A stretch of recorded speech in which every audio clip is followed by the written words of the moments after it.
Inhlangano yabashayeli bamaloli i-Truckers Association of South Africa ithi kunobungozi ukumisa amaloli endaweni eyodwa isikhathi eside.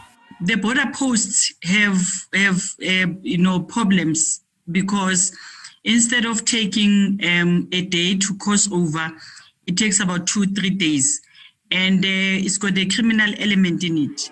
Lenhlangano ithi ikhathazekile ngokuthi kuzokonakala impahla ngenxa yokulinda isikhathi eside. At the moment, the delay that we'll be facing is going to affect on the goods that we are transporting. There are goods that is time limited. They must be there on time.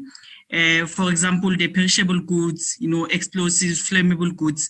You cannot afford to stand when there's already a congestion of 2 days, and this situation is adding on another extra 3 days on top of it, because you need now to deal with the current congestion that has already been piled up because of the strike. Esitatimendeni iSARS ithe uphiko lwayo olubhekele ukungena nokuphuma kwempahla kuleli lubambisana namaphoyisa emingceleni yakuleli ukuze likwazi ukuqhubeka nokwenza umsebenzi walo.